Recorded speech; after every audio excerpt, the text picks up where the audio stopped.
Bien. ¿En qué va la materia? Bueno, me imagino que la mayoría tiene que haber visto videos previos de clases que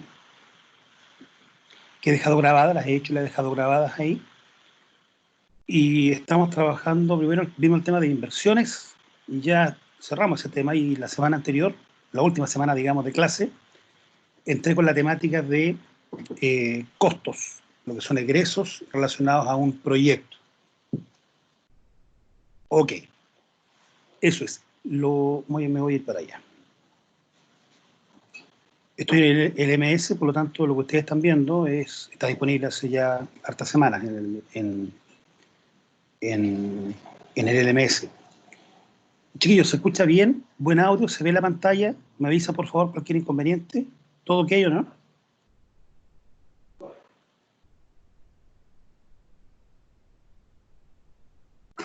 ¿Alguien ahí? Sí, profe, se escucha bien y se ve bien Ya. también. Y la pantalla se alcanza a ver, perfecto. Sí. Bien, lo primero entonces, bueno, vimos el déficit acumulado máximo, ¿cierto? Depreciación y amortización, el trato que había para cada uno de ellos, ¿de acuerdo? Y esto es lo que vi la última clase, aquí partí, con lo que eran los diferentes tipos de ingresos, un proyecto, hablé de esto, acá como que no tantas cosas nuevas, cosas que ya han estudiado, pero estas cosas las desarrollé bastante, bastante, de forma bastante completa en la clase anterior, que es el concepto de un coproducto, un subproducto y lo que es un desecho. Eso era clave, lo mencioné, está en los videos, pero no tengo ningún problema en explicarlo si alguien más lo necesita o volver a explicarlo de otra manera, con más ejemplos, etc. Pero un coproducto, cuando un proceso productivo, en definitiva, saca más de un producto. No hay un producto estrella, sino que varios productos que, independientemente que siempre uno vende más que otro probablemente, pero intencionadamente se obtienen dos productos con un proceso. Tiene el ejemplo de la bebida. Fabrico la bebida, la gaseosa, y después la puedo embotellar en 1 litro, en lata, en medio litro, etcétera. Y eso ya serían coproductos, porque una vez que tienen un proceso conjunto, que es en este caso el proceso de elaborar la bebida, la gaseosa, después de eso hay un punto de separación. Y después de ese punto de separación vienen costos adicionales. Y salen dos productos. Por ejemplo, una bebida de 1,5 litros, una bebida de 3 litros, una bebida en lata. Entonces, colocar la lata, hacer todo ese proceso es algo adicional. Tiene costo adicional y se llega a un producto distinto, pero que tienen un proceso conjunto.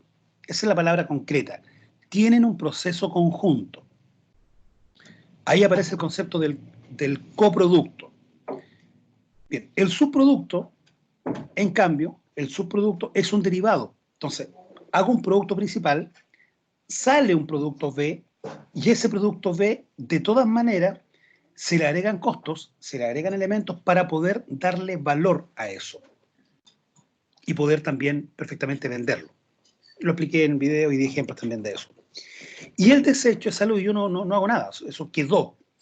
Entonces, hago el producto principal o los productos principales, y eso produce un cierto desecho, alguna externalidad, pero que eventualmente tiene valor de mercado. Y tal cual como está, se vende. Por lo tanto, no hay un costo adicional en prepararlo ni terminarlo, como sería el caso de un subproducto. Eso es básicamente la explicación o la diferencia entre estos tres, que probablemente no lo habían estudiado antes, no lo sé, a lo mejor en contabilidad de gestión, no obstante lo estoy explicando. Profe, buenos días. Sí, hola. Esos residuos y subproductos lo tenemos que relacionar netamente a la producción de productos, es decir, no de servicios, o los servicios también podemos encontrar Por supuesto. subproductos y No, desechos. recuerda que el concepto de producto o servicio es lo mismo, siempre después ya no se hace diferencia, es como en marketing, todas las de producto o servicio en forma indistinta. Es que sí, porque Claro. igual me pongo a pensar y me cuesta pensar en un desecho dentro de un servicio. A eso voy. A lo mejor, no sé, ando muchas vacaciones, no sé. Sí, claro. Pero piensa, por ejemplo, cuando hay eh, desecho, es algo que, recuerda, no se le agrega ningún costo adicional por parte de la empresa, sino que sobra. Entonces, por ejemplo, no sé, pues, piensa en una capacitación, sobran materiales, sobran implementaciones, a veces quedan cosas instaladas ahí en el lugar donde lo haces y no te las traes. Entonces quedan de beneficio para las mismas personas. Las reparten entre las personas, puede ser comida, no sé, hay tantos ejemplos de cosas que te sobran después de un proceso. Después, por ejemplo, cuando uno a nivel de producción trabaja por proyecto, uno va a un lugar determinado, hace una actividad, la realiza, la termina y se viene. Y esa es tu actividad, esa es tu forma de trabajar. Cuando tienes actividad lo que tú vendes se hace por proyecto. Entonces, todas esas cosas que van quedando, tú no le haces ningún costo adicional, no agregas nada, pero simplemente eso lo puedes regalar, un beneficio, lo puedes incluso vender. Pero vender mucho más barato, quizás al costo incluso menos del costo. Entonces, cosa de pensar, pero es muy difícil que todo quede, que tú utilices todo el material. La pregunta es, cada vez que te sobra algo de material, un despunte, algo, ¿qué pasa con eso? ¿Va a la basura? Si no va a la basura, probablemente tenga un tratamiento ya sea de desecho o incluso podría ser un subproducto. Esa es básicamente la idea. Bien, vamos con el tema de costos.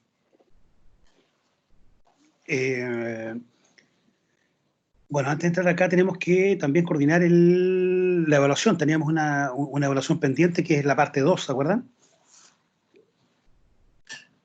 Esa evaluación quedó pendiente, yo avisé que no se iba a tomar, y sí hay suficientes estudiantes. Entonces tendríamos que coordinar la entrega. No sé, ustedes propónganme, no me causa ningún problema a mí definir la entrega. No sé cómo van de avanzados en el informe, en el 2.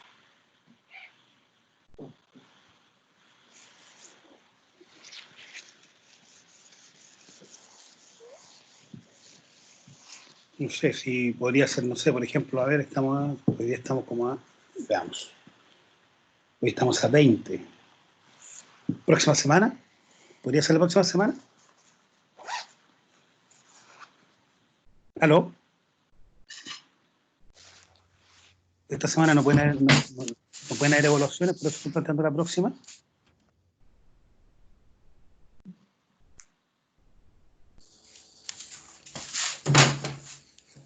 ¿Qué opinan? Yo opino que sí, profe. No sé los demás. Es igual importante que hablen porque... Sí, bueno, el que no habla, digamos, el caso su autor, que supuestamente probablemente están de acuerdo. Pero quizás la próxima semana, porque usted mismo se le van a acumular cosas también. Entonces quizás no es descabellado pensar que la próxima semana es una buena fecha. Profe, ¿y usted Sí, cree, profe, el lunes Berti? 27. Sí, podríamos dar todo el día para entregarlo. Más allá de la No, clase.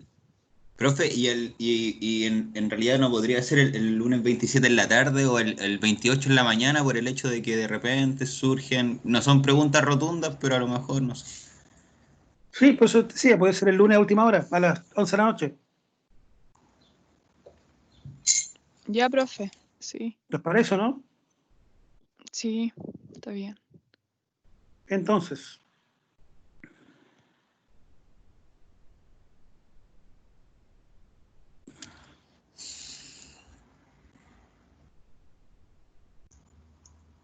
ya. Activar edición.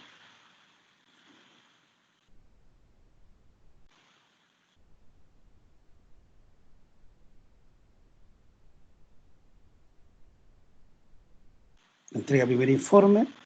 Entonces, queríamos una entrega de un segundo informe.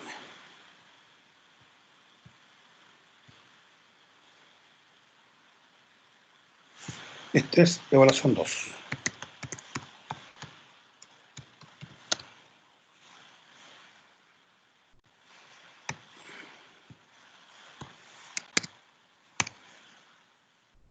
Y esto es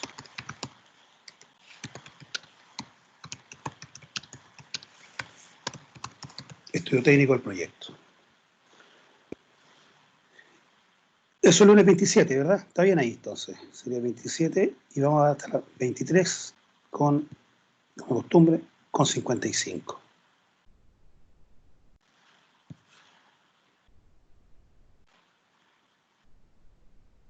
Ahí está.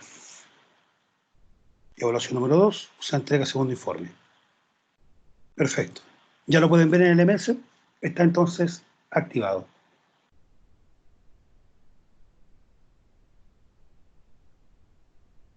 Ok.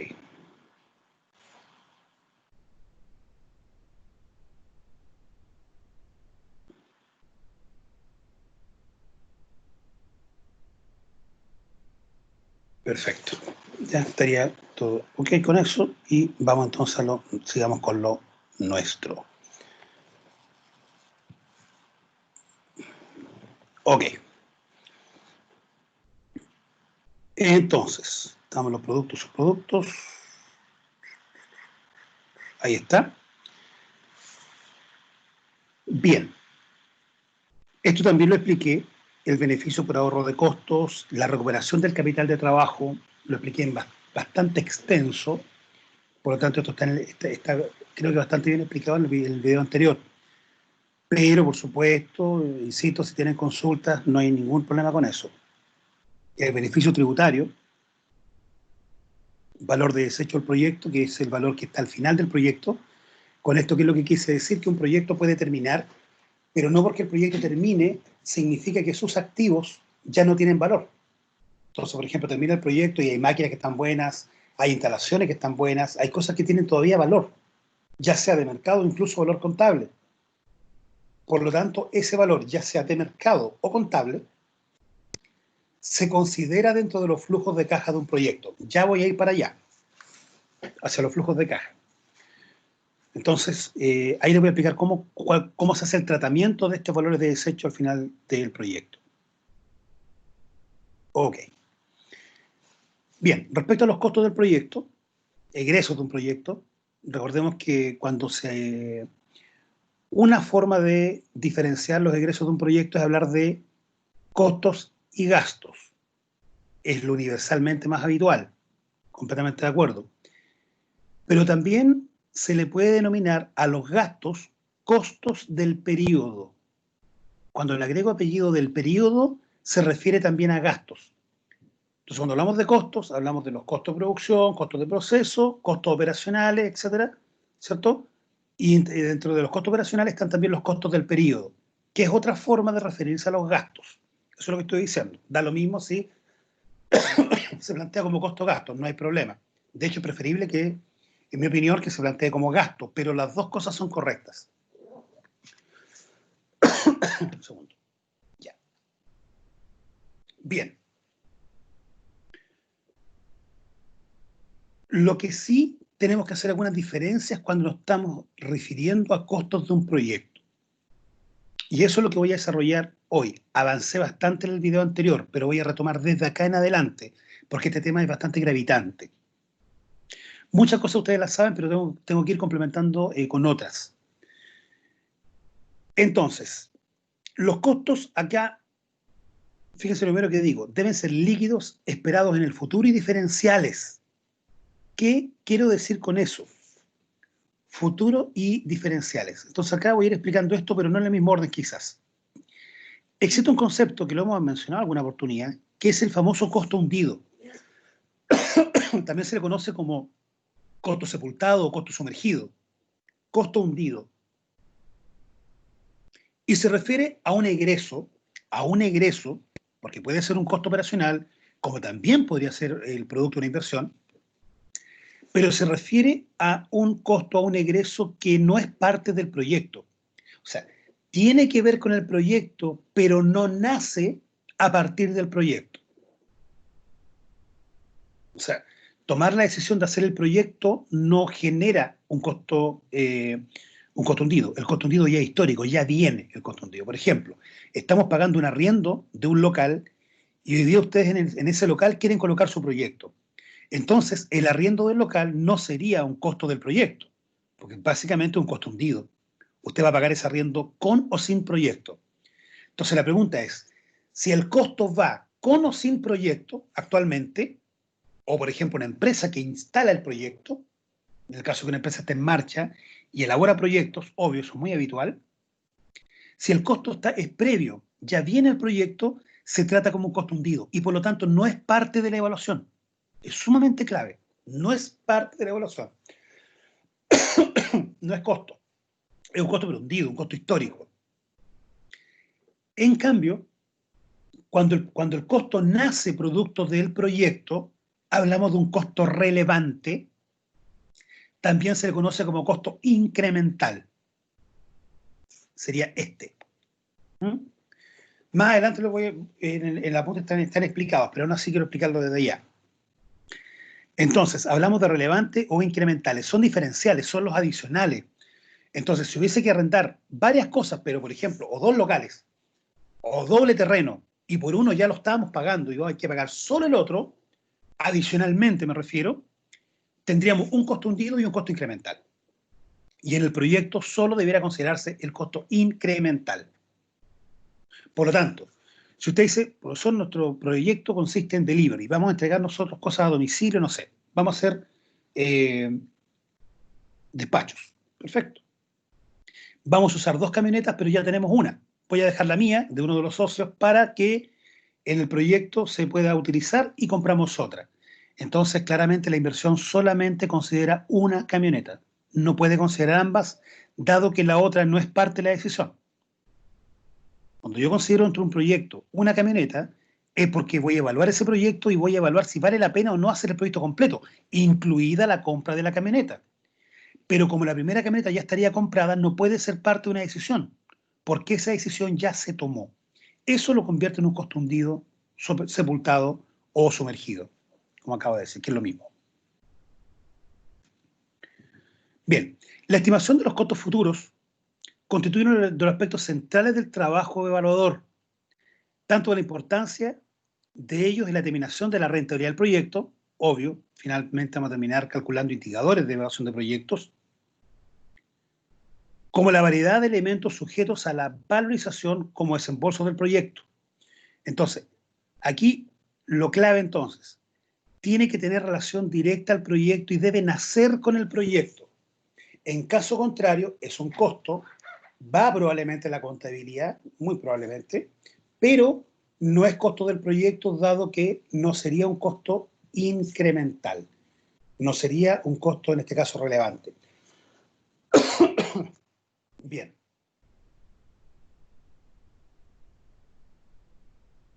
Mientras los costos contables son útiles en ciertos campos de la administración financiera, por supuesto, costos contables se refiere fundamentalmente a la, por ejemplo, depreciación, también en la amortización de los gastos de puesta en marcha, amortización de intangibles. ¿Por qué se consideran? Esto, vuelvo a repetir, también está considerado en el video anterior. Lo expliqué también con detalle. Alguien puede decir, profesor, usted está diciendo entonces que en la evaluación de un proyecto se considera solo lo que es real, ¿sí? Solo lo que es incremental, que nace a partir del proyecto, correcto. ¿Por qué colocaríamos entonces la depreciación? ¿Qué sentido tiene? Si la depreciación primero no es un gasto, o sea, es un gasto contablemente, pero no hay que pagárselo a nadie. No hay que pagar, es un reconocimiento nada más, es un ajuste contable, correcto. Lo importante es que ese ajuste contable permite rebajar impuestos. Ese ajuste contable de reconocer la depreciación y la amortización de, vuelvo a repetir, de intangibles, es deducible de impuestos. Por lo tanto, tiene beneficio tributario. Ahí es cuando se habla de que hay ciertos gastos que producen un escudo fiscal. Fíjense la palabra que utilicé, el concepto, perdón, que utilicé. Escudo fiscal. Entonces, hay ciertos elementos que producen escudos fiscales. Esto no está explicado en el video anterior, lo que estoy mencionando ahora, estoy complementando. Escudo fiscal es cualquier cosa que, abre comillas, por decirlo de alguna manera, nos protege de pagar menos impuestos. Nos protege al momento de pagar menos impuestos. Eso es un escudo fiscal. Entonces, ¿qué cosas tengo como escudos fiscales? Póngame atención porque esto que voy a decir no está en el apunte. Las dos cosas que voy a plantear de aquí en adelante no están en el apunte. Primero, la depreciación, porque si bien es cierto, si tengo 1 millón como depreciación del ejercicio, o sea, este año, todos mis activos, por ejemplo, depreciaron, si estoy evaluando un año, por supuesto, 1 millón, ese millón yo lo puedo reconocer tributariamente como gasto. Y es un gasto correctamente imputado. Por lo tanto, en ese caso, ¿qué es lo que ocurre? Que de la utilidad que tengamos, vamos a poder descontar ese millón. Y por lo tanto, tributar por 1 millón menos. Si tenemos otro millón de amortización, tributamos por 2 millones menos. Entonces, pagar impuestos por 2 millones menos, hoy día 27%, es dinero. Y eso es correcto. No estamos haciendo nada extraño. Eso es correcto tributariamente. Por lo tanto, no nos interesa en particular la depreciación y amortización. porque son gastos, comillas, no desembolsables. O sea, es un gasto netamente contable, pero que no representa un desembolso real. Al ser un gasto no desembolsable, no nos debería interesar en el proyecto. Pero sí nos interesa el reconocimiento del beneficio tributario, que funciona como escudo fiscal, toda vez que me permite pagar menos impuestos. Bien, pero dije que eran dos, ese uno. ¿Cuál es el otro ejemplo? Supongamos, por favor, mucha atención, que el proyecto, estamos pensando en que el proyecto empiece a funcionar. Y usted dice, profesor, sabe que el primer año está todo calculado, no andamos muy bien, porque el primer año no vamos a tener producción. Supongamos, voy a dar un ejemplo concreto, árboles. Y el proceso productivo demora 3 años o 4. Usted dice, profesor, los primeros 4 años no hay ingresos. O sea, hay ingresos, pero son mínimos. Hay solo egresos. Ok. Como usted constituye la empresa en el tiempo cero, usted contablemente me diría, profesor, el primer año, más allá del flujo de caja, pero si yo llevo la contabilidad que debo llevarla, porque el flujo de caja es una cosa netamente financiera para toma de decisiones, pero también como nace un proyecto que es una empresa, esa empresa tiene un balance y tiene un estado de resultado que hay que ir creándolo. Usted me diría, profesor, pero el primer año, obvio que mi estado de resultado va a arrojar pérdida y el flujo de caja también. Distintos valores, por supuesto, distintos valores. Porque uno tiene la lógica de incremental y el otro tiene una lógica netamente contable. Ok, van a dar pérdida.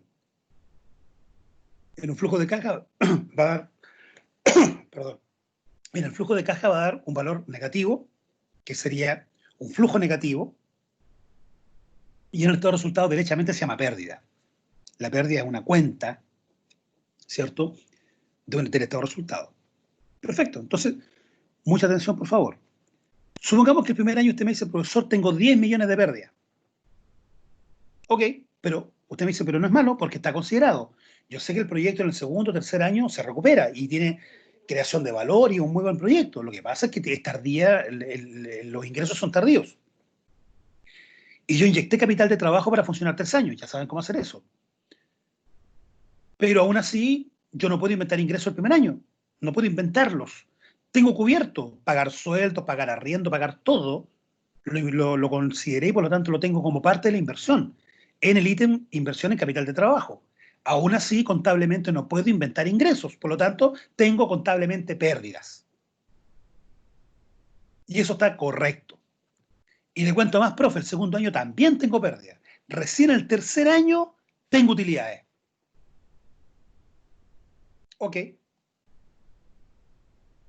Me voy al tercer año. ¿Cuánto tuvo utilidad el tercer año? Profesor, tuve 7 millones de utilidades. Correcto.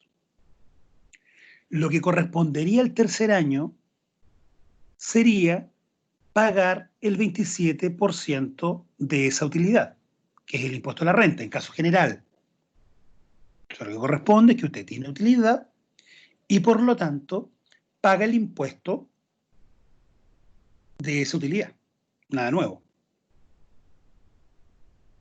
Pero usted en tercer año me va a decir, profesor, pero hay un tema. ¿Cuál? Que yo vengo con pérdida en 2 periodos previos. ¿Ya? De hecho, tuve 10 millones de pérdida el primer año y tuve, supongamos, 5 millones el segundo año. Hasta este minuto tengo 15 millones de pesos en pérdida. Está bien, el tercer año tuve 7 millones de utilidad. Pero ¿y qué pasa con la pérdida anterior? ¿Solamente se reconoce o pasa algo? Bien. Lo que corresponde ahí contablemente, chiquillos, esto claramente no lo tuvieron en contabilidad porque es más fino esto, digamos, es contable, pero tiene que ver con esto, entonces no le van a hacer todo en contabilidad, por eso estoy explicando ahora. Las pérdidas se acumulan, tal cual las utilidades. Entonces existe el concepto de pérdida acumulada. Entonces, ¿qué haría yo el tercer año? Cálculo completo, flujos de caja o estado de resultado. Ya, estado de resultado, voy. Utilidad, 7 millones. Inmediatamente rebajo la pérdida acumulada. pérdida acumulada 15. Acumulada de periodo anterior. Pérdida acumulada, ¿cierto? Periodo anterior, 15. Y eso me daría la pérdida acumulada vigente, que serían los 7 millones menos los 15. Todavía tendría 8 millones de pérdida. Por lo tanto, habiendo tenido utilidad en el periodo 3, aún así no pago impuestos, porque tengo pérdida acumulada. Eso también se conoce como escudo fiscal, que es cuando puedo utilizar pérdidas de periodos anteriores para poder pagar menos impuestos en periodos futuros. Interesante, ¿eh? ¿Hasta cuándo puedo hacer eso, profe? Hasta que ya la utilidad supere la pérdida acumulada. Mientras la pérdida acumulada supera la utilidad del ejercicio, no pago impuestos. Y o pago impuestos por lo que corresponda. Entonces, profesor, tengo 10 millones de utilidad, pero tuve 5 de pérdida acumulada del periodo anterior, tributo solamente los 5. El diferencial. Por eso entonces hablamos de que la pérdida acumulada, las pérdidas de un periodo, sirven como escudo fiscal para periodos futuros. ¿Quedó claro?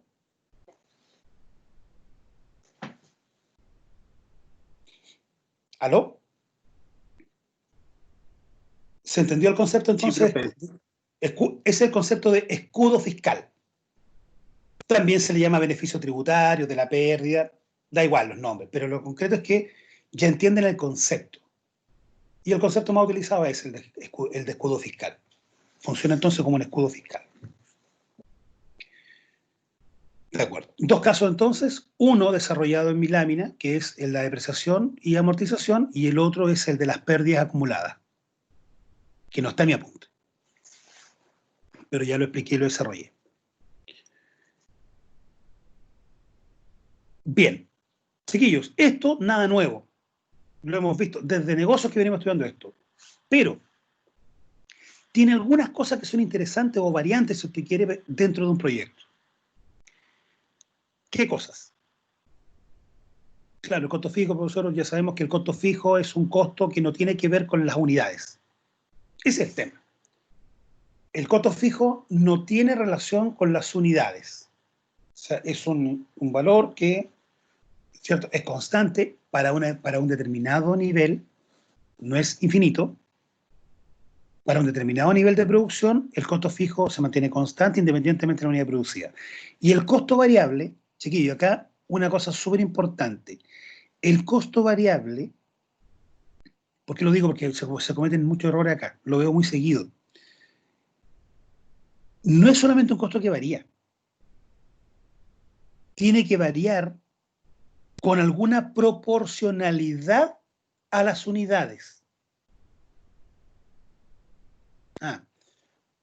Más producto, más unidades producidas, más materia prima, más mano de obra. Disminuye la unidad producida, disminuye la materia prima, disminuye mano de obra, disminuyen algunos CIF. Está linkeado. Tiene relación. Comisiones por ventas. Comisión por venta entonces sería un costo del periodo o gasto, si usted quiere, variable, porque si vendo más, pago más como comisión, vendo menos, pago menos. Pero podrían haber otros egresos que pudiesen ser variables, pero no están linkeados a las unidades. Por ejemplo, usted dice la luz. Profesor, se ocupa luz porque en realidad en invierno la luz aumenta porque hay que calefaccionar, y no solamente producción, hay que producción, calefaccionar, no sé, el lugar de estadía de la gente, de los trabajadores, del público. Se incurren costos adicionales, pero que no significan mayor producción. Entonces yo tengo un costo en marzo, que es distinto en abril, que es un poquito más alto en abril, en mayo es más alto, junio, los meses helados, es más alto, y después en verano disminuye. Pero a lo mejor en el verano aumenta la producción y disminuyen los costos por concepto de calefacción, por ejemplo. Entonces, ahí vamos al análisis. Profesor, pero como está nunca el mismo valor del mes anterior, yo podría entonces decir que un costo variable, porque varía. Suena lógico, pero es incorrecto. Eso es incorrecto. Porque para nosotros un costo variable es un costo que está linkeado, está proporcionalizado a las unidades. Si no tiene relación con las unidades, no lo puedo considerar un costo variable. Es un egreso. Es un egreso, es un costo, es un gasto. Perfecto, usted lo coloca.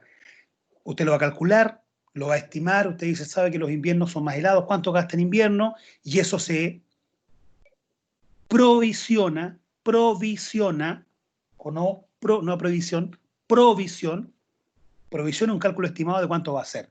Se calcula y se lleva a la contabilidad, todo normal, pero no se considera como un gasto variable. El costo de egreso variable no es, por definición, solo el que varía, sino el que varía en relación a las unidades.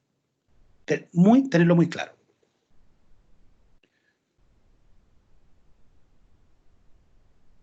Entonces, fijo variable relacionado al volumen de producción. Bien, el concepto de costo, costos evitables e inevitables. Ya, hablamos de costo, vamos al revés. El costo inevitable regularmente son costos fijos o egresos fijos. No hay forma de administrarlo, ya está ahí, es un costo que se tiene que pagar, por lo tanto no tiene que ver con una forma de producir. Pero sí al momento de producir hay ciertos costos que se podrían evitar. Sustitución de materias primas, otras formas de contratos laborales, en vez de pagar horas extras tener dobles turnos. Entonces hay costos que se pueden administrar. Se pudiesen evitar, disminuir un poco, etcétera, etcétera, pero regularmente están asociados al componente variable. Es muy difícil que estén asociados al componente fijo. Se puede, al componente fijo. Por ejemplo, cambiar, no sé, cambiar el lugar de producción, la sala de ventas, tener otro lugar de sala de ventas, no tener otro lugar de sala de ventas. Por ejemplo, una empresa podría tener una planta productiva, tener un salón de ventas dentro de la planta productiva, o sea, donde está la empresa, pero además podría tener un salón de ventas en algún lugar más central, donde no está el proceso productivo, pero puede mostrar mejor su producto, pensando en el concepto del merchandising, por ejemplo, que esté más donde el cliente está. Pues una decisión sería decir, ¿sabe qué? Vamos a evitar eso, no lo vamos a considerar y solo vamos a tener venta en el punto de venta, y además de eso vamos a apoyarnos con redes sociales. Y evitamos ese costo adicional o egreso adicional. Más allá de si es una buena o mala decisión estratégicamente hablando, es un costo que si se analiza bien se podría evitar, quizás. A lo mejor no, a lo mejor al revés. Pero es el concepto de poder evitar o no evitar un costo. Entonces hablamos de que ese variable, porque claramente tener una sucursal de ventas, uno lo va a linkear directamente a unidades vendidas. De hecho, le vamos a colocar metas a la sala de ventas. Entonces no es colocar una sala de ventas a ver cómo nos va. No, una sala de ventas con metas concretas, con tantas unidades, y las personas que están a cargo de ahí tienen que cumplir con unidades vendidas. Tienen metas y si no la cuestión se cierra. O gente se despide, o no sé, etcétera. Entonces, hay una intencionalidad, no es solamente abrir a ver qué pasa. Hay que colocar metas. Recuerden el concepto clave que dice que si no hay una meta cuantificable, no puede ir midiendo. Lo que no se cuantifica no se mide. ¿Cómo voy a medir si va bien o mal si no tenemos un número digamos, de umbral al cual llegar? No puedo medirlo. Y lo que no se mide no se gestiona. Entonces hay todo un proceso ahí. Un círculo que debe ser virtuoso. Bien, el concepto de costo de oportunidad, ya lo conocen, el costo de sacrificar la actividad más rentable que está dentro del horizonte de posibilidades. Entonces, todo proyecto tiene costo de oportunidad. Ya, póngame atención. Esto ya lo han visto, pero aún así voy a profundizarlo un poquitito más. El costo de oportunidad, entonces, tiene relación con... Hay personas que aportan al proyecto. Hay personas que son dueños del proyecto. Hay personas que financian parte o la totalidad de un proyecto. Bien, esas personas cuando hacen eso, incurren en un costo de oportunidad.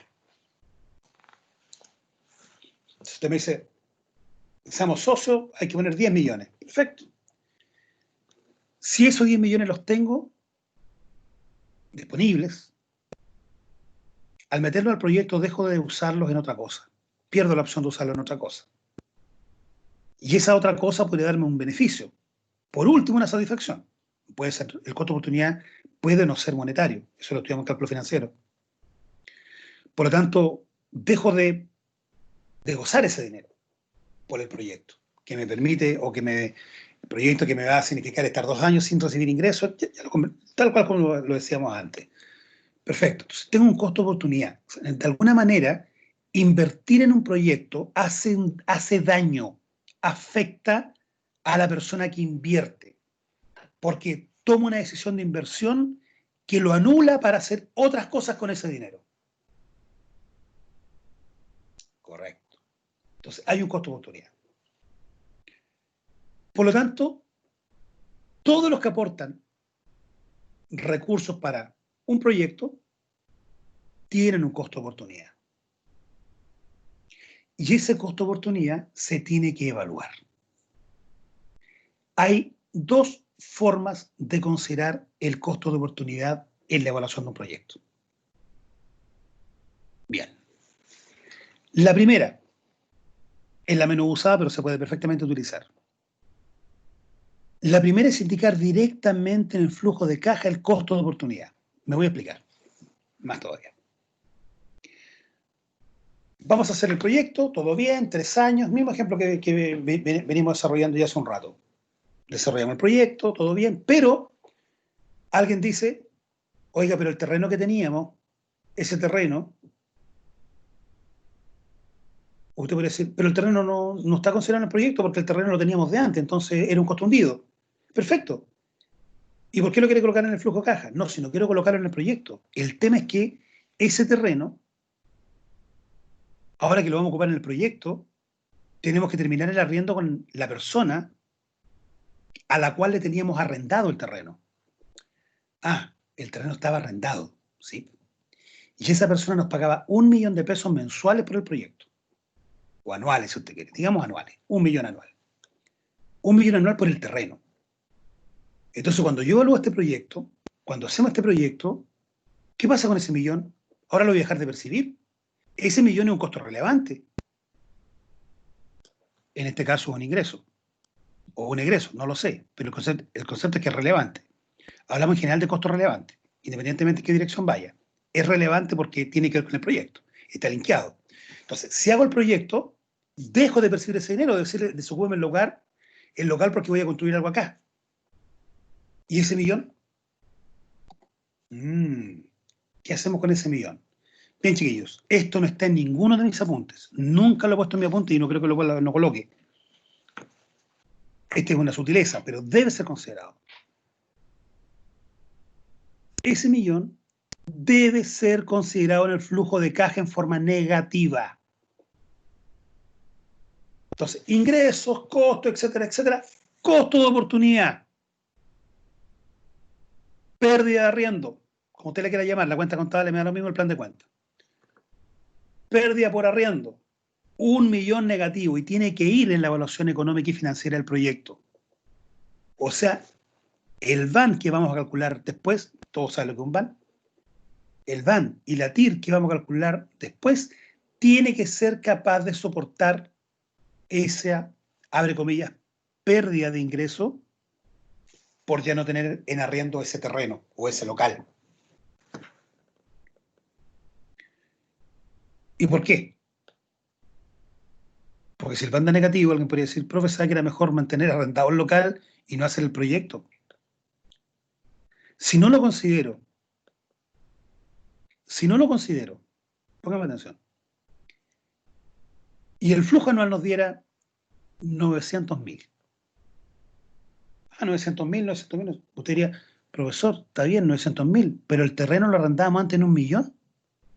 Sin hacer nada, teníamos 1 millón por arriendo. Y ahora, haciendo todo el proyecto, tenemos un flujo de 900.000, es menos dinero. Pero ¿qué es lo que diría? Si el flujo es 900.000 y la inversión no es tan alta, puede que el VAN sea positivo. Entonces, VAN positivo, el proyecto se implementa, pero cuidado, se implementa, pero no es menos interesante en términos de ingreso que el arriendo que teníamos del terreno. Entonces no me sirve ese van positivo en ese cálculo, porque no está considerando el costo de oportunidad. Si consideráramos ese millón como negativo en el flujo de caja, el van también daría negativo y la conclusión sería no hacer el proyecto y seguir arrendando. Entonces la única forma de que esto me conduzca a la decisión correcta es incorporando esa pérdida, en este caso por concepto de arriendo, ¿cierto?, dentro del flujo de caja. Les va a quedar grabado, más de alguno de ustedes está tomando apunte. Esto es clave porque no figura en ninguna parte. No, esto es muy fino, no aparece en los textos regularmente, en ningún lugar. Pero es súper importante considerarlo. Y si ustedes escucharon bien mi ejemplo, se van a dar cuenta que usted diría, es obvio, claro, después de que uno lo entiende, después de que uno lo escucha, dice, es obvio esta cuestión. Claro, pero en el momento de análisis previo no es tan obvio. Bien, esa es una forma de considerar ese costo de oportunidad. Un arriendo. Oye, pero es que aquí vamos a meter una máquina. Sí, pero la máquina es costo hundido, ya la teníamos. Sí, pero esa máquina también hacemos trabajos con ella y esa máquina genera 1,5 millones mensual. Al meterla acá dejamos de ganar ese 1,5 millones. Tiene que ir al flujo de caja entonces, porque tenía un uso alternativo. Quedó claro el concepto. Esa es la forma cuando tenemos una pérdida por algo que, dado el proyecto, tenemos que movilizar ese recurso para allá y esa decisión nos implica dejar de percibir por un arriendo, por una prestación de servicios, etc. Bien, primera forma. Segundo, bien, ya, no es el ejemplo. Ese no es el ejemplo. Otro ejemplo ahora. Usted me dijo, profesor, quiero que usted sea socio, póngase con 10 millones. Ok, 10 millones. Yo ese dinero lo pedí como un crédito. A ti eso no te importa. Como evaluadora, a ninguno de ustedes le importa. Pero hay un tema concreto. Yo voy a invertir los 10 millones, pero yo lo pedí como crédito. Por lo tanto, para mí ya no significa 10 millones. Voy a terminar pagando 15. Lo pedí, no sé, a 5 años. 15 millones. Por lo tanto, no me sirve que en algún minuto tú me rentabilices para devolverme los 10 millones. Que tu evaluación económica permita devolver los 10 millones. No me sirve. Porque yo ya en 15 quedé tal cual. Porque es el costo financiero del aporte. Primera cosa. Tú dices, tranquilo, profe, le pago los 15. Sí, pero por los 15 yo quedo tal cual. Pero resulta que por yo haber pedido un crédito por los 15, por los 10 millones, para el proyecto, porque creo en el proyecto y vi que estaba bien evaluado y todo lo demás, pero yo inmediatamente ocupé gran parte de mi capacidad crediticia, quizá toda. Y por lo tanto voy a estar 3 o 4 años sin poder pedir otro crédito. Entonces cualquier cosa, si quisiera cambiar el auto, si quisiera invertir en un terreno, irme de vacaciones, complicado en esta fecha, pero en esta época, pero cualquier decisión que hubiera tomar automáticamente quedó cortada, quedó automáticamente inhabilitada porque la capacidad crediticia la usé con el proyecto de ustedes.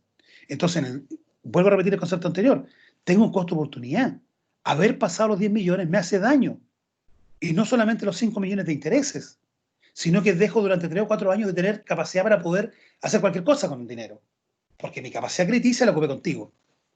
Entonces no puedo no cobrarte eso. Ah, correcto. ¿Y cómo se calcula eso? ¿Va en el flujo de caja? Va en el flujo de caja. Pero esta vez nos va como cuenta, como partida.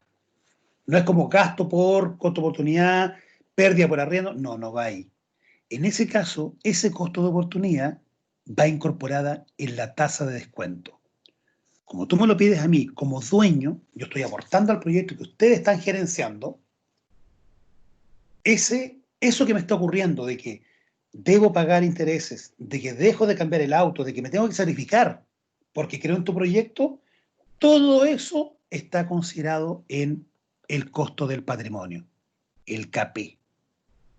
Ese va a ser el costo. Ahí yo te voy a castigar un poquito más la tasa porque yo quiero ahí rentabilizar todo esto que te estoy diciendo ahora.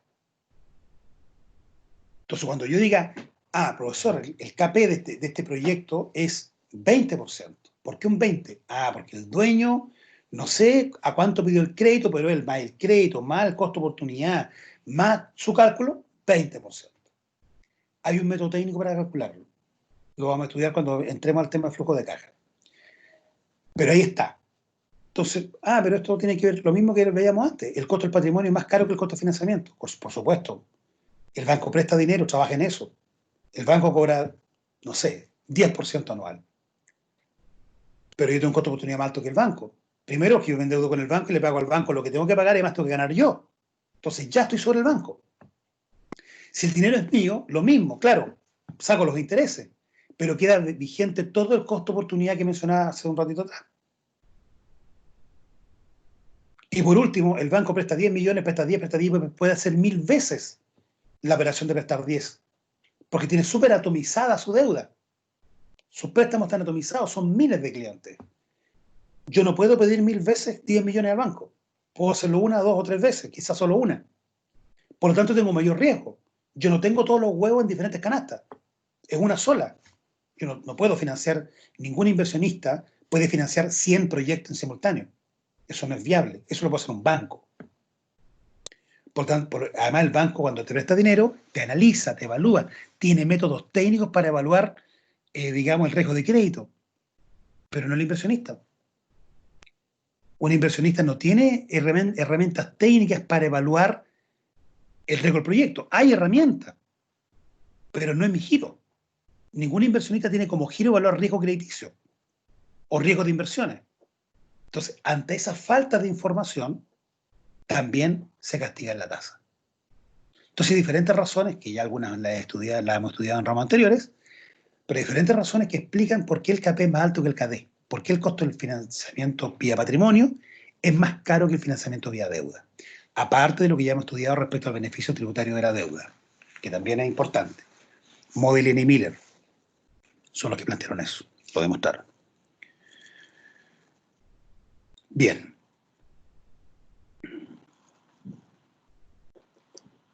Ojo con esto, porque esto también no solamente en el contexto de proyectos. Esto me lo han preguntado en varias oportunidades, en términos reales. ¿Cómo se calcula esta cuestión? A ver, ¿cómo es esto? Nosotros hacemos un trabajo normal, producimos 100 unidades, tenemos costos fijos, costos variables, etcétera, etcétera. Estamos funcionando como proyecto, como empresa, si usted quiere ya 3, 4 años funcionando, y me piden un trabajo adicional. Entonces, supongamos que, no sé, tenemos un restaurante, funciona de lunes a viernes, lunes a sábado, y el domingo no funciona. Pero el domingo me dice alguien, oiga, ¿sabe que quiero hacer un matrimonio en su restaurante? Ya. Y quiero que usted me prepare la cena, tal como un día normal, nada especial, diferentes alternativas, pero quiero que me prepare usted la cena y lo típico, pero con ambiente cerrado para 1000 personas, no sé, 100 personas, da igual. Un día domingo que yo regularmente no abre el local.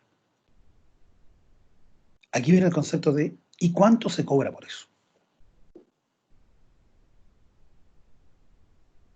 Usted puede decir, veamos, nosotros tenemos calculado el costo unitario por plato. Sí, de lunes a viernes o a sábado. Sí, tenemos calculado el costo unitario. Si el costo unitario es 2000 pesos por plato, yo puedo calcular y decir, bueno, son 2000 pesos el domingo. Lamentablemente, ese análisis sería incorrecto. Porque cuando yo calculo y tengo un costo unitario, recordemos que económicamente o a nivel microeconómico, el costo unitario es un costo total medio. Y el costo total medio es el costo fijo más el costo variable partido por la unidad producida. O costo fijo por unidad producida más costo variable unitario. Otra forma de calcularlo. Voy de nuevo. El costo total medio es el costo variable total más el costo fijo total partido por las unidades producidas. O bien, el costo fijo total partido por las unidades producidas más el costo variable unitario, que ya está en términos unitarios. ¿Dónde está el problema? Que las dos formas que acabo de explicar de cómo se calculan incluyen el costo fijo. Y usted me puede decir, sí, profe, si el costo fijo siempre ha sido parte del costo del producto. Absolutamente. Pero en este caso, que es un pedido adicional, que es algo completamente no programado, la pregunta es, ¿debiese o no cargarse el fijo también? Ese es el concepto. Veamos. Veamos este ejemplo. Supongamos que una empresa recibe un pedido especial de 7.000 unidades de producto y se tiene la siguiente información. Capacidad máxima de producción, 96.000 unidades. ¿Por qué está puesto así? Porque ya sabemos que el costo fijo se mantiene, pero con un cierto rango. No es infinito. Perfecto. Por eso está ese punto ahí. Capacidad de uso actual, 82.000 unidades. O sea, esto es lo que hoy día está produciendo la empresa y el costo fijo tiene un rango hasta 96. Está dentro del rango. Costo de materias primas, 3.5 por unidad. Aquí estoy. Costo de mano de obra directa, 4 por unidad. Costos indirectos de fabricación, los famosos CIF, 6.1 por unidad. Costo indirecto de fabricación fijos, porque los CIF pueden ser fijos y variables. Acá está todo, se dan cuenta, la materia prima obviamente es variable. La mano de obra directa también es variable. Costo indirecto de fabricación variable. Costo indirecto de fabricación fijos. Gastos de venta variables, 1,3. Gastos de venta fijos, gastos administrativos. Ahí está todo. Y con esto me dicen, bueno, me hacen un pedido de 7.000 unidades. ¿Cuánto debo cobrar? ¿Cuánto me cuesta esto? ¿Qué debo considerar? Entonces acá lo que se debe hacer es identificar los costos diferenciales. Porque a nivel de marcha los considero como un costo hundido el resto. ¿Cuáles serían estos? En el ejemplo que se muestra, debemos notar que no se ha considerado ningún costo de oportunidad como relevante. Esto porque se supuso que existía cierta capacidad ociosa. O sea, no hay que incurrir en ningún costo adicional. Tenemos capacidad instalada para poder prestar este servicio. No hay que certificar producción alternativa. No le dejo de responder a un cliente para responder a este otro. No, no tiene problema. Puedo hacerlo sin dañar digamos, la actividad habitual de la empresa. De lo anterior, veamos qué es lo que hay acá. Costo de materia prima, dijimos que era variable. Costo de la mano de obra, también. Mayor producción, mayor costo de materia prima, mayor mano de obra directa y mayores CIF. Total costos diferenciales unitarios 13,6. Por lo tanto, el costo adicional de producir 7.000 unidades extras es de 13,6 por las 7.000 unidades. El resto no va. Porque esos costos tendría que pagar igual, con o sin este pedido. Si pago arriendo, y el arriendo lo tengo prorrateado en mis cálculos, lo que vendo de lunes a sábado, y tengo un pedido especial el domingo, entonces el domingo no lo considero. Quiero saber cuánto me cuesta lo que me están pidiendo, porque el resto es un costo hundido, de ese punto de vista. 13,6, 95.200. Cualquier precio por unidad, si usted quiere, o en total 95.200, aquí está, como usted lo quiera medir. Sobre eso, me dijeron, oiga, necesito 7.000 unidades. Bien. Cualquier valor sobre 95.200, conviene hacer. O bien 13,6 a nivel unitario. Sobre eso se debiera hacer, porque todo lo demás es hundido. Acá se ha querido demostrar que no todo lo variable que entrega la contabilidad es relevante. Por ejemplo, acá no hubo que incurrir en costo de venta. Ya, no, gasto de venta variable. Ah, pero es que es variable, tiene que ir. Sí, pero esto no es parte del proceso productivo. En este caso no va. Ahora, si hubiésemos tenido que hacer gestión de ventas, o aún así, el que hizo el contacto le tenemos que pagar la comisión, se incorpora. En caso contrario, no. Al vendedor que vende le pagamos variable de lunes a viernes, o de lunes a sábado, se le paga normal. Pero si este pedido llegó a alguien directamente a la empresa y no pasó por el vendedor, no le puede pagar comisión. A menos que esté establecido de esa manera. Puede o no puede, dependiendo cómo se haya hecho el trato o cómo considere la forma de trabajo de la empresa. Pero esto es súper importante, este ejemplo, chiquillos, porque esto me lo preguntan mucho. ¿Cuánto cobro por pedidos adicionales? Hoy me piden un trabajo extra.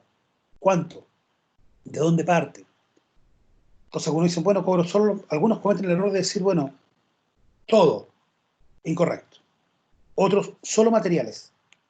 materiales pues, lo hago yo mismo, o lo hago yo con mi gente, pero la gente bueno, ya trabaja conmigo, no sé, pues, me paga un poquito más, pero entonces van a lo grueso, que son los materiales. No, todo lo que sea variable e impute directamente en el producto o en el servicio. Chiquillos, ¿cómo van? Consultas. Ya llevamos 50 minutos casi, un poquito más incluso. ¿Qué me dicen? ¿Consultas? ¿Todo claro hasta ahora, no? Sí, con el paso a paso se entiende mucho. ¿Cierto? Está clarito. Sí. Que queda buen torpedo para después, para cuando no solamente va el proyecto y va el ramo, para tener material para posterior. Esa es la idea.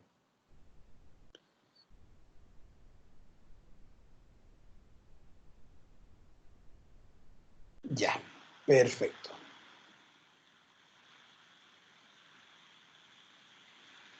Costos futuros. Miren lo que pongo arriba. Existen interrogantes de qué hacer frente a una empresa que no genera utilidades o que está solo reportando pérdidas, o incluso puede estar neteada en cero. El proyecto no funciona, se implementó como empresa, pero no anda bien. Entonces acá, generalmente estos son los caminos. Hay más, pero vamos a partir por estos dos. Abandonar.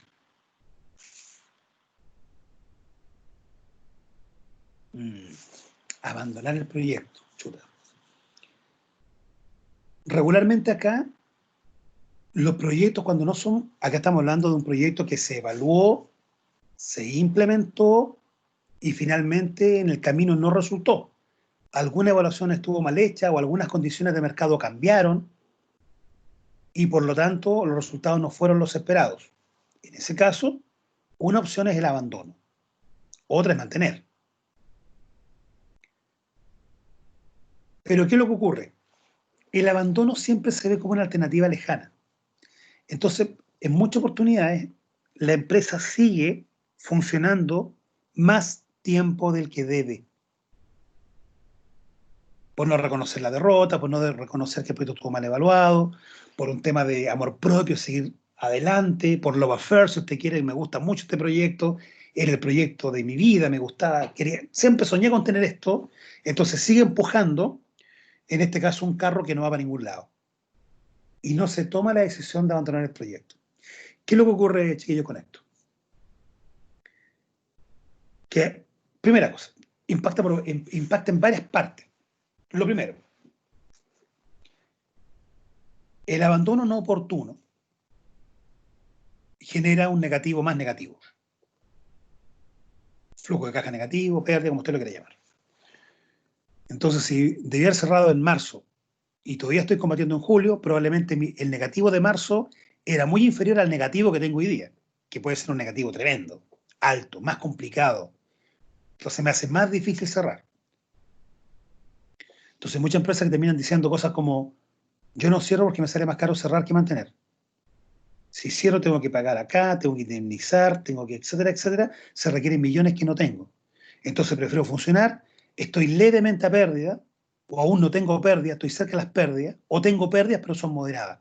Y mantienen la actividad en el tiempo hasta que esas pérdidas ya sean más altas, pero aún así, con pérdidas más altas tienes que igual indemnizar y pagar todo. Por lo tanto, el abandono no oportuno te genera un egreso, como dije, o una situación más negativa que antes. Entonces, este es el tema de hay que saber cuándo entrar y también entender muy bien y dejar ojalá escrito, analizado, en qué caso salir. Bien, esto no está en el programa de estudio, pero me imagino que más de alguno, siempre hay más de alguno que quiere ir profundizando en los cursos. Todos me piden material adicional, etcétera, regularmente. Alguien pudiese querer profundizar más en proyectos flexibles.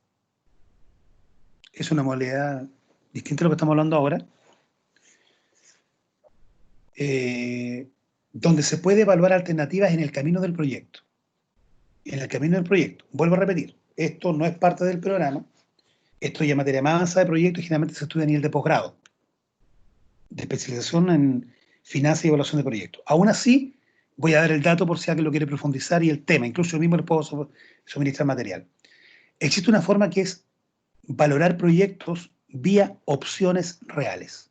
Opciones reales. Valoración de proyectos vía opciones reales. Y ahí se muestran las 3 formas que hay para poder flexibilizar un proyecto en el tiempo y colocar lugares de abandono, lugares de... Entonces uno dice, ¿cómo esto? El proyecto está evaluado a 10 años. Perfecto. Usted me dice, ¿lo hacemos? 10 años. Ahí está el horizonte, está evaluado, ciclo de vida, todo lo que usted pidió, ahí está. Perfecto, súper bien. Dame puntos de salida. ¿Qué es eso? Punto de salida es como decir, me tiro en el agua, voy muy debajo del agua, pero voy nadando por debajo del agua, pero en algún minuto estoy cerca de la superficie. Entonces le pregunto, dime en qué momento estoy cerca de la superficie. ¿Y para qué? Por si en una oportunidad quiero abandonar el tramo y me salgo. No quiero seguir compitiendo. Ah, entiendo. Entonces, el proyecto se puede dejar de tal manera que uno diga, profesor, sabe que, mire, en el 5.º año vienen nuevas inversiones. Al final lo voy a explicar igual. Vienen nuevas inversiones. Entonces, el proyecto dura 10, pero las máquinas duran 4 o duran 5. Entonces, en el 5.º año vienen más inversiones, viene aquí, viene acá, viene la etapa de crear, de construir aparte. Eso es lo que está proyectado en el proyecto, calculado. Perfecto. Entonces, ese podría ser un punto de decisión. Que decimos, mire, si andamos mal, ¿valdrá la pena renovar las máquinas? ¿Valdrá la pena hacer la compra adicional? Etcétera, etcétera. No lo sabemos. Está bien evaluado el proyecto, nadie dice que esté mal evaluado.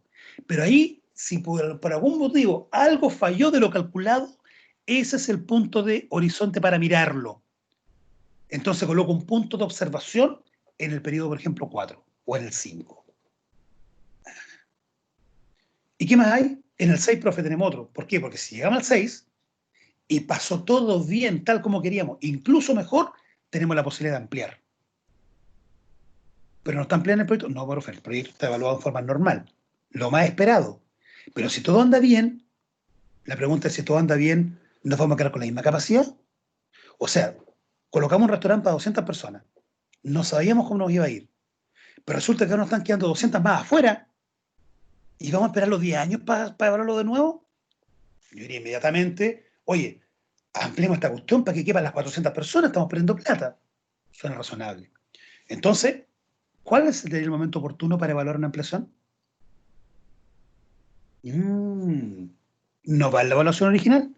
La evaluación original sigue siendo la misma, que partimos con tantos clientes y terminamos con 200, pero aún así, si las cosas en el futuro pasan distinto a como lo estoy pensando, ¿cuáles son los puntos estratégicos en los cuales debería evaluar una ampliación, una reducción, una disminución, etcétera, etcétera? Entonces tengo ampliar, mantener o disminuir.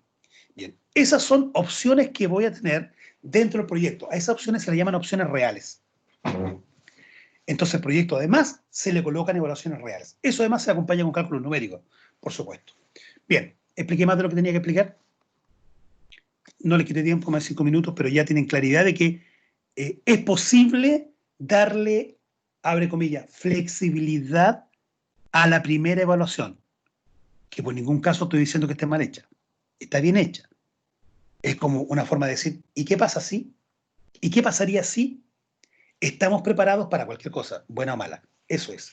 Entonces, una forma de poder abordar eso en la evaluación de proyectos es incorporar el uso de opciones reales. Valoración, ¿cierto?, de proyectos por opciones reales. Se pueden valorar también empresas por opciones reales. Es un método bastante nuevo en realidad. Entonces, abandono oportuno, clave, saber cuándo dejar, cuándo abandonar. Seguir, pero optimizar, si es posible. Entonces, ¿cómo seguimos? Pero achicándose. ¿Qué es esto? El profesor sabe que en realidad teníamos un restaurante, pero terminamos entregando comida a domicilio. ¿Por qué? Porque nos daba para tener un local tan grande, no llegaban suficientes clientes y el costo de tener garzones y todo, toda la instalación es demasiado alto. Por lo tanto, optamos solamente con transformarnos en entrega de comida, vendemos menos, pero como también disminuimos mucho nuestros egresos, esto ya se hace más viable.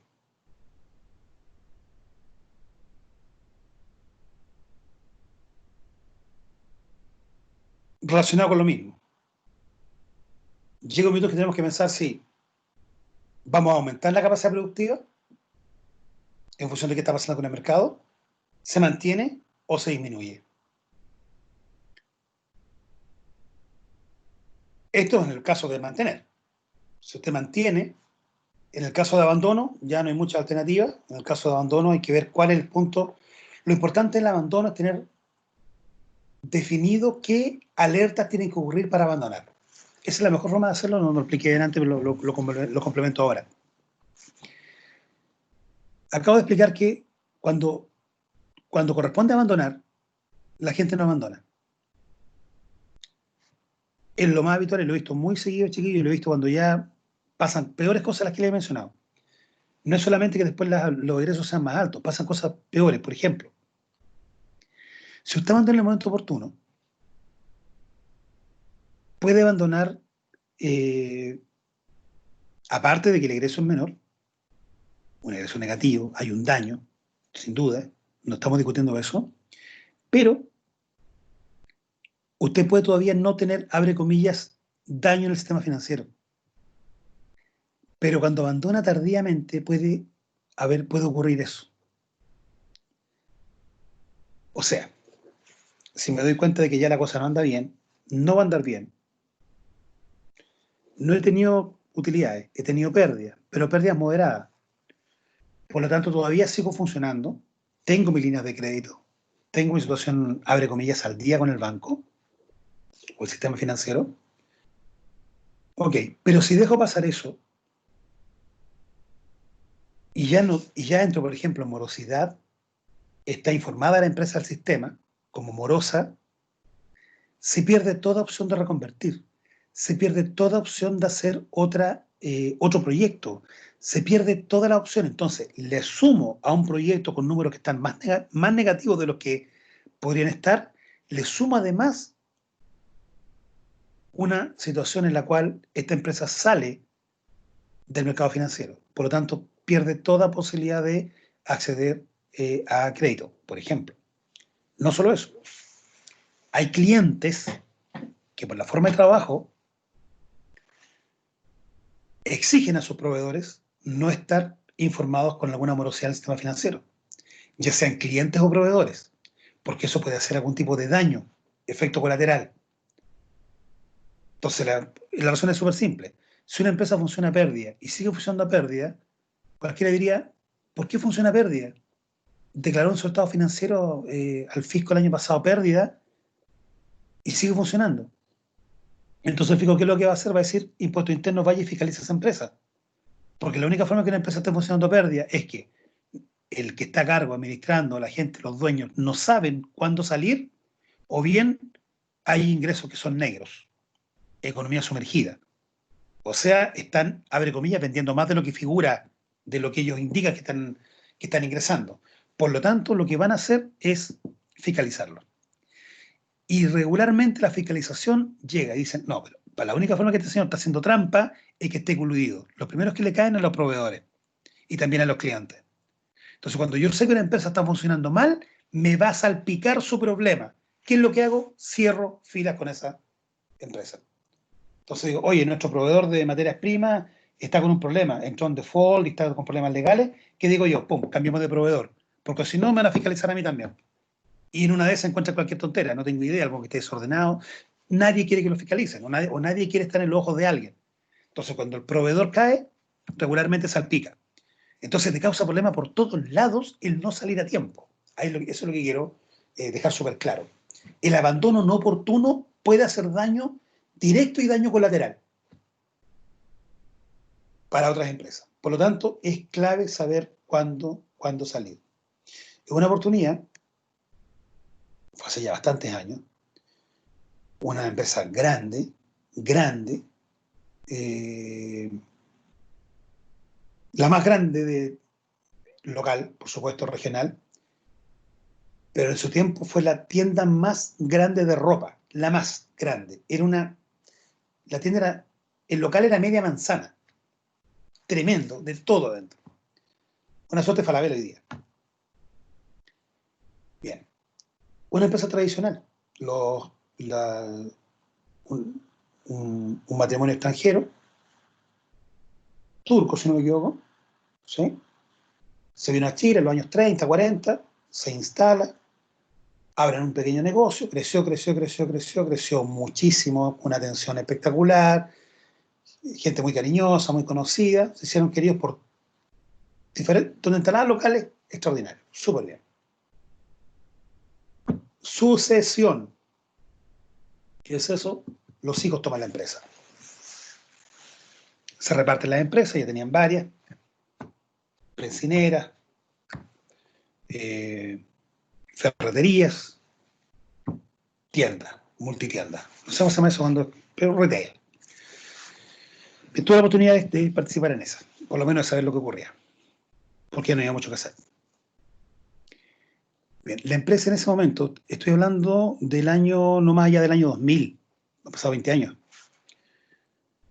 No voy a decir el nombre de la empresa, por supuesto. Y me piden que dé mi opinión del dueño, muy complicado. Me explicó que estaba pérdida, que la gente que estaba ahí muchas días venían trabajando con los papás. Por lo tanto, ni siquiera le corrían los 11 años de antigüedad. Estaban con la ley antigua. La ley antigua indica que si una persona llegaba trabajando 30 años, se le pagaban 30 sueldos como indemnización. Hoy día el tope legal son 11. Antes no existía eso. Y prácticamente toda la gente ahí estaba con la ley antigua, porque eran trabajadores muy antiguos que llegaron trabajando con los papás. Chiquillos, las cuotas vencidas que tenía esta empresa por términos de crédito superaban los 2.000 millones de pesos en el año 2000.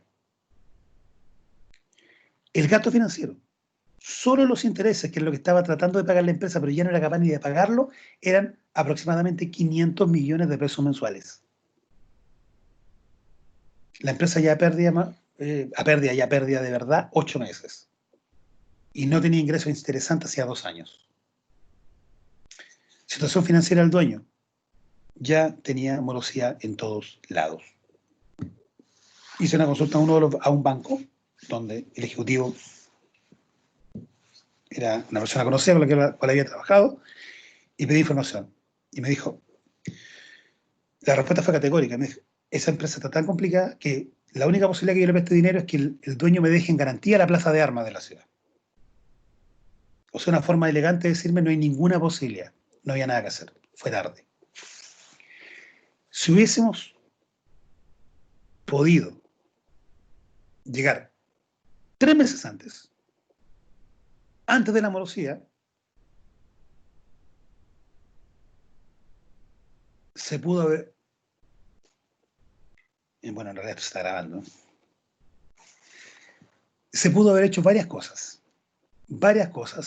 que hubiesen permitido que él primero no la rematara en su empresa, no la perdiera, no tuviera problemas legales y pudiese haber cambiado de giro y haber hecho otra cosa. 90 días antes, y eso podía ser haberlo salvado. Perdió la empresa, de hecho, sin trabajo. Perdió la empresa completamente. Hoy día se recuperó, lo he visto en alguna oportunidad. Pero es un ejemplo concreto de una empresa que, como les digo, fue una empresa de venta de ropa y cosas en esa línea, la más grande, fue la más grande de la región.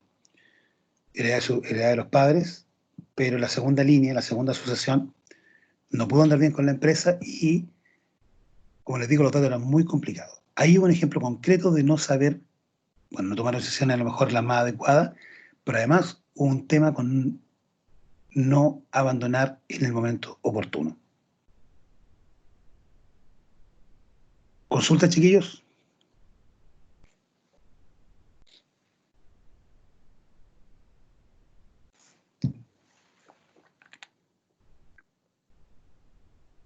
¿No? ¿Están despiertos o no? Esto ya lo expliqué. Los costos hundidos, costos relevantes incrementales también. Los costos contables, depreciación y amortización. Ya dijimos, no son flujo, profe. ¿Por qué los pone? Porque nos interesa el escudo fiscal que generan. Solo eso. Aquí está explicado. Y está explicado en mi lámina anterior. Chiquillos, aló, consultas, gente, ¿hay o no? Tengo harta gente conectada, por lo menos conectada. No sé si despierto, pero por lo menos están conectados. ¿Están ahí o no? ¿Alguien?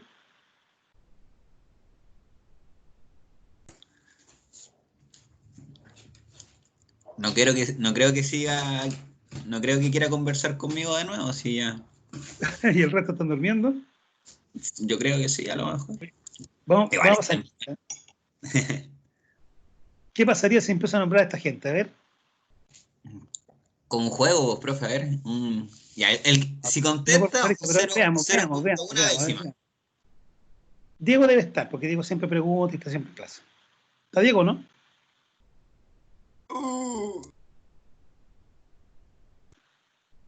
¿Durmiendo está? No, sí está, Diego está. A ver, ¿quién más debe Sí, estar? profesor, estoy. No podía activar el micrófono. Ah, viste, yo sé, sí, algunos sé. La Yanina puede que esté durmiendo, pero hasta ahora ya debe haber despertado. A las 10 debe haber despertado la Yanina ya. ¿Quién más? Sí, estoy. ¿Sí? Sí. Sí, no, sí, todos, casi todos deben estar. Sí, casi todos. La Brenda quizás esté por ahí también, ¿o no? No, no está la Brenda. Al agua la Brenda. Se conectó y siguió durmiendo. No, no sé. Qué bueno que están ahí. Chiquillos, hoy día harto de costos. Vamos a entrar a flujos de caja.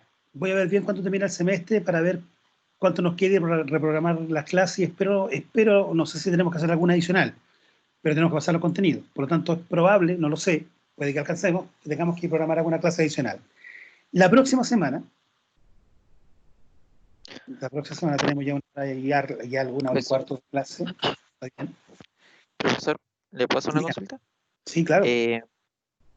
¿Usted nos podría, no sé si tiene algún ejemplo de cómo construir en un Excel o así como construir bien el flujo de caja con las partidas y todo para poder tenerlo también nosotros como ejemplo cuando vayamos a hacer nuestros flujos de caja? O claramente los flujos van a ser totalmente diferentes los de cada proyecto, pero más o menos para tener como un ejemplo y poder guiarnos. No sé si No, sí, pues. correcto. Mira, el flujo de caja yo les voy a entregar el formato.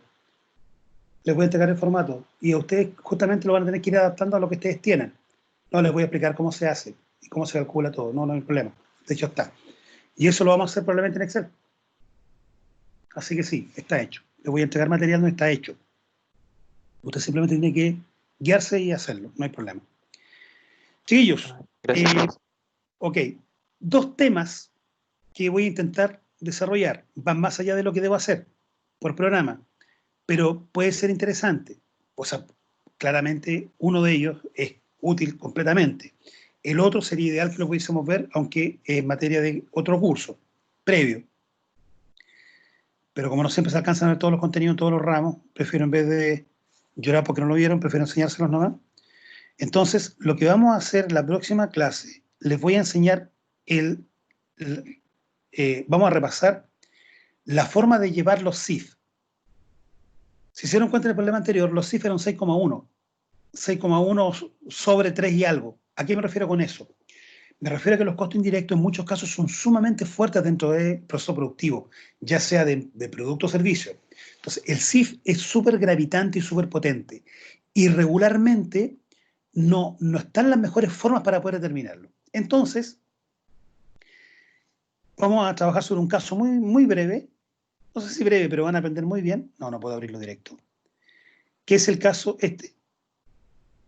Y este caso es un caso de costeo ABC, costeo basado en actividades, para que usted lo pueda implementar en su proyecto, para que todas las personas puedan calcular, particularmente los CIF. El apoyo fundamental del ABC en los CIF. Entonces vamos a ver cómo se calcula y ahí les voy a entregar un ejemplo resuelto, para que ustedes se puedan guiar y poder eventualmente aplicar al proyecto o posteriormente cualquier tipo de empresa. De hecho, todavía ni siquiera lo tengo disponible para que ustedes lo vean. Entonces, esto, como a algunos les gusta mirar la materia desde antes, les voy a mostrar. Ya, desde este momento, ustedes ya pueden ver el caso y el desarrollo, como lo hice, al cual yo le voy a echar una pasada rápida la próxima semana. Eso es lo primero. Y segundo, voy a intentar también subir un apunte adicional de cómo se trabaja la reversión de costos. ¿Qué es la reversión de costos? Costos conjuntos. Quedamos en la misma. Se llama así. O sea que lo quiere buscar. Lo puede buscar como reversión de costos o también se llama costos conjuntos. ¿Qué es esto? Procesos que comparten costos. Por ejemplo, cuando hablé de coproductos o subproductos. Profe, tengo un caso, tengo coproductos. Compro tela y hago, no sé, ropa. Pero hago camisa y pantalones de la misma ropa. O hago dos tipos de camisa. Pero tienen procesos distintos. Unas con cierre, otras con botones. Entonces, tienen mucho conjunto cuando hago el corte, la compra, el desplazamiento, no sé. Pero finalmente tienen cosas adicionales porque tienen la parte final es distinta. Ok, entonces, para poder trabajar todo eso, les voy a subir un apunte de costeo conjunto. Cómo se calcula el costo hasta el punto de separación y después cómo se calculan los costos adicionales. Ese apunte también, espero, no sé si alcanza a desarrollarlo en clase, pero por lo menos me comprometo a subir el apunte. Eso es materia de costo, materia ya de costos más avanzados, costos 2, regularmente. Pero que es clave para utilizar en cualquier proyecto. Esas dos cosas. Cerrando eso, nos vamos a los estados financieros y al flujo de caja. ¿Por qué estados financieros? Porque el proyecto tiene que presentar un balance. Usted tiene que proyectar el balance, proyectar estos resultados y llamar los flujos de caja. Y ahí termina el semestre, ahí termina el ramo. Con eso ya quedamos en condiciones de decir, ya somos capaces y hemos evaluado un proyecto completo. O sea, el proyecto termina con el flujo de caja, pero también el proyecto debe ser capaz de plantear un balance. Y también estados resultados, que no son lo mismo. Así que eso espero poder, por lo menos, empezar con esa parte la próxima semana y ya la otra, full flujo de caja. Esa es más o menos la proyección que nos queda. Si no alcanzamos, haríamos una clase adicional. Chiquillos, de hecho, si ustedes se dan cuenta, aquí tengo, bueno, alcanzan a ver, sí alcanzan a ver. Aquí estoy colocando apuntes sobre los anteriores, el anterior. Aquí tengo el apunte del año anterior, pero también lo quiero retocar. Apunte de flujos de caja, pero todavía no está visible, pero ya está disponible en la web. En el MS ya están los apuntes, lo que no están invisibles, porque todavía no están en materia que viene. No quiero que se desorienten y al final producir un daño entregando todo el material al tiro. Quiero que vayamos en forma sistemática. Creo que es mejor. Profesor, Dígame. eh, quería referirme, no sé si podríamos conversar ahora, si es que tenemos un tiempo, sobre cómo lo vamos a hacer con la siguiente entrega, que es la entrega 3 y la entrega final. Debido a que el semestre termina el 21 de agosto y, y tenemos cerca, bueno, la otra entrega va a quedar para el 27, que se definió al principio de la clase, entonces la siguiente entrega, que es la entrega 3, tendría que quedar para 2 semanas más. Tendría que ser como, podríamos definirlo para un viernes 14 quizás, porque igual es un poco más complejo. Y Correcto. la siguiente entrega tendría que ser ya como la entrega final con la modificación de los detalles, las retroalimentaciones ya lista. Calzaría como para la siguiente semana y sería la siguiente semana el viernes 21. Que creo que ustedes igual tienen un margen para poder subir las notas, no desconozco eso. Claro, es que mira, lo que pasa es que no ha salido un nuevo calendario académico con el tema del paro. Entonces, claro, esa fecha, por lo que yo entiendo, esa fecha es la fecha original, digamos, con todo con todos los cambios que hemos tenido hasta ahora, pero es probable, no lo sé, que se recalcule el calendario académico y nos den una semanita adicional. No lo sé. Pero de no ser así, debiera ser un poco como lo dices tú. O sea, tenemos que acomodar de tal forma de que al día que termina el semestre podamos tener todo listo. Normalmente desde que cierra el semestre nos dan a veces algunos días. Otras veces el calendario dice que tal día deben estar las notas en el sistema, lo cual requiere además estar todo corregido en el sistema. Ahora, eso yo lo voy a saber probablemente hoy día, porque hoy día tengo reunión de comité curricular. Entonces, en base a eso podríamos proyectarlo. No sé si quieren definir al tiro ya algo o, o esperamos a ver si tenemos algún tipo de holgura. Yo creo que podríamos esperar hasta la próxima semana